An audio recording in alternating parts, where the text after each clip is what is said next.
ELS 이러면 여러분들 잘 모르시죠? 사실 저도 이게 파생상품이라는 건 알지만 제가 파생상품을 좋아하지 않기 때문에 투자하지 않아서 이론적으로는 알지만 제가 직접 투자해 본 적은 없습니다. ELS는요. 쉽게 말하면 주가 연계 증권입니다. 그러면 주가가 쭉 올라가잖아요. 그러면 ELS에 투자한 사람들의 어떤 이익은 많이 늘어나겠죠. 만약에 주가가 떨어지면요. 주가 연계 증권이니까 주가가 떨어지면 손해가 엄청나게 됩니다. 이게 ELS의 어떤 속성입니다. 그런데 말입니다. 여러분도 알다시피 홍콩 H지수에 투자한 ELS 지금 심각하잖아요. 그죠? 심각하잖아요. 저는 ELS의 상황이 얼마나 심각한지 아마 여러분들도 다 아실 거라고 생각을 합니다. 예, 다 아실 거라고. 예. 지금 제일 심각한 것은요.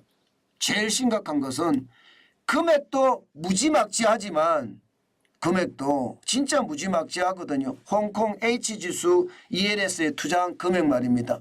어마어마하지만 이게 여러분 나이 드신 분들이 많다는 게 문제예요. 나이 드신 분들이 많다는 거. 여러분 이거 한번 보세요. 60대가 32.1%로 가장 많습니다. 홍콩 H지수 ELS입니다. ELD라고 되어 있네요. 잘못 써졌습니다. ELS. 예. 32.1%입니다. 70대도 13.8%예요. 80대도 1.5%고요. 세상에나 90대도 여러분 0.1%가 있어요. 이 90대한테 팔한 ELS가 90억이 넘는다고 합니다. 90억이. 지금 이 ELS를 어디서 팔았느냐? 5대 은행입니다. 국민, 신한, 우리, 하나, 농협. 예, 여기서만 지금 90대에게 팔은 게 90억이 넘는다고 해요. 여러분 이게 말이 될까요? 저는 솔직히 이거 말이 안 된다고 생각해요. 예. 아니 의사소통이 90대가 이게 자유롭지는 않잖아요. 그런데 이 90대 노인에게 ELS가 뭔지 설명을 하면 알아들을까요? 아마 정환진 TV 지금 보고 계신 많은 분들 ELS가 뭔지 정확하게 아시는 분들이 많지 않을 겁니다. 저 역시도 마찬가지거든요. 저는 기사를 많이 썼고 이론적으로는 잘 압니다. 이론적으로는. 그런데 이게 실질적으로 제가 투자를 안 해봤기 때문에 정확하게 알지는 못합니다. 그 정도로 ELS는 단어 자체도 어렵고요. 주가 연계 증권이라는 말 자체도 어렵습니다. 네, 그런데 70대, 80대, 90대에게 이렇게 많이 팔았다는 건 여러분 저는 진짜 충격이라고 생각을 합니다. 실제로 말입니다. 여러분 ELS 60대 이상에게 판 금액이 여러분 6조 4,541억 원이라고요. 60대 이상에게 판 금액이 6조 4,541억 원이요. 예, 이것을 보면 거의 50%에 육박하죠. 50%까지는 안 되지만요. 예, 그러면 여러분 이 많은 금액 있잖아요. 전체가 홍콩 ELS에 투자한 금액이 지금 전체적으로 보면 상반기에 만기되는 것만 8조가 넘잖아요. 8조. 예, 국민은행이 4조고요. 예, 신한은행이 1조고요. 농협이 7천억 정도 되고요. 하나은행도 7천억 정도 됩니다. 제일은행도 6천억 정도 됩니다.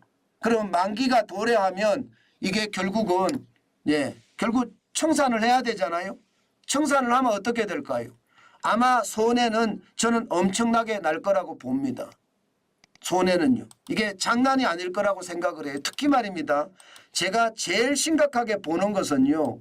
ELS에 투자한 사람들 60대 이상이 많다는 것, 그리고 그들의 금액이 굉장히 많은 부분을 차지한다는 것, 그게 저는 충격이라고 생각합니다. 지금 은행권 전체적으로 봐서는요. 15조 6,676억 원이라고 하거든요. 15조 6,676억 원. 대단하죠. 여기에 지금 원금 손실 물량만 국민은행이 가장 큰데 4조 6,434억 원. 이제 이게 은금 손실이 되기 시작했다는 뜻이잖아요. 하나은행은 54억이고요. 우리은행은 지금 2억 정도 된다고 해요. 그러나 지금 국민은행의 규모는 굉장히 큰 데다가 앞서 제가 말씀드린 것처럼 만기 도래하는 금액들이 계속해서 늘어나니까 여기에 대한 손해는 장난이 아닐 겁니다. 특히 말입니다, 여러분. 이게 홍콩 H지수가 너무 많이 떨어졌어요. 파생상품을 투자할 당시에 지금 주가는 굉장히 높았거든요. 예를 들어서 2019년 4월 18일에는요. 홍콩 H지수가 11,761.63을 기록을 했거든요. 이것이 말입니다. 2021년 2월 19일에 12,106.77을 기록을 하더니 2022년이죠. 10월에는 5,028.98까지 떨어졌습니다. 이게 뭐 절반 이상이 더 떨어졌죠. 주가 연계 정권이니까 절반 이상이 떨어졌다는 것은요.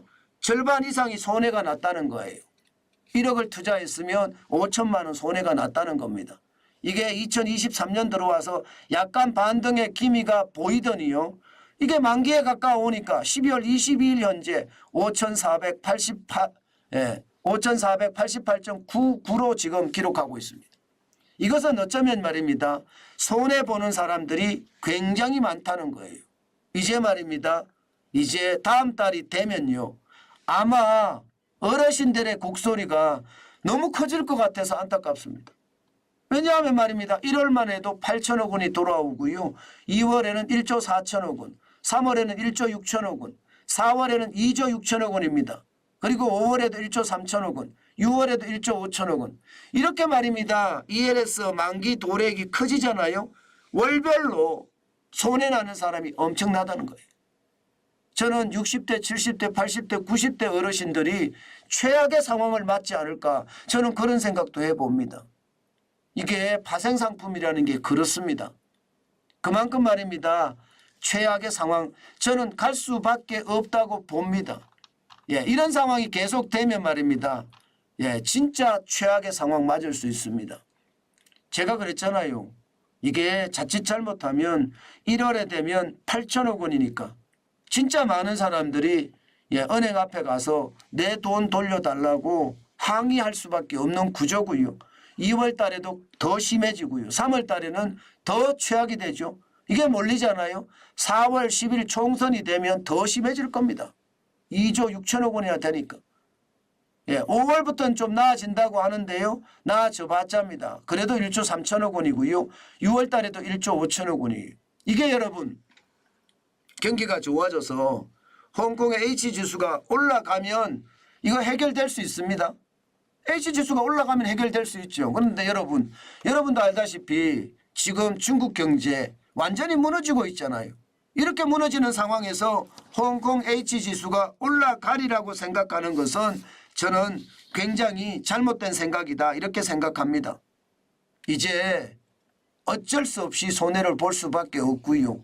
이 손해를 이제 정부는 쉽게 말하면 인지적 능력이 있는 사람에게 제대로 팔았느냐.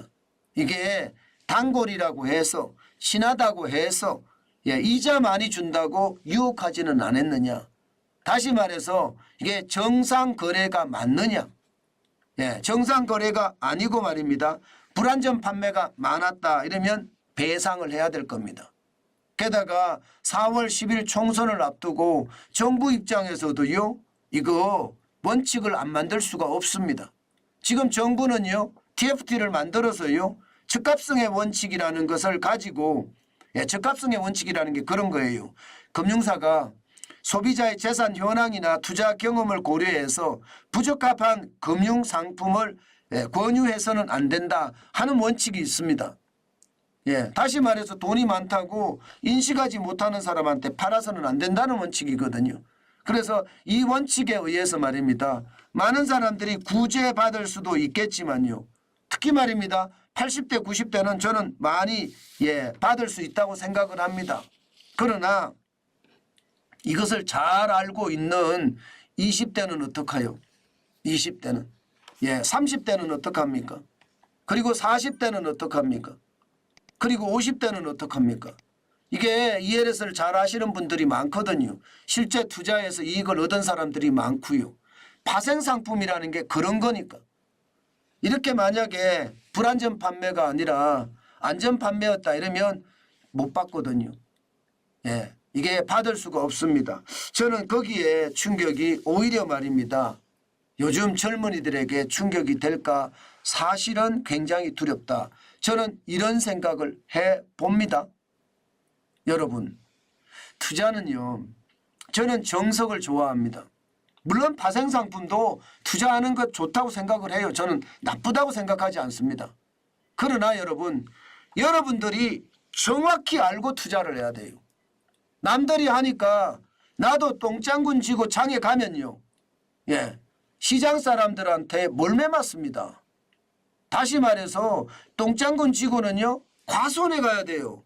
그래야지 과수원 주인이 용돈이라도 준단 말입니다. 다시 말해서 내가 알지 못하고 시장을 함부로 가다가는요. 낭패를 당한다 그 뜻입니다. 공부를 하고 제대로 내가 이 시장에 확실히 알았다. 그렇게 생각하면 투자하십시오. 여러분들 알지 못하는 거 그리고 은행 직원이 권한다고 친한 사람들이 권한다고 절대로 말입니다. 여러분 투자하지 마세요.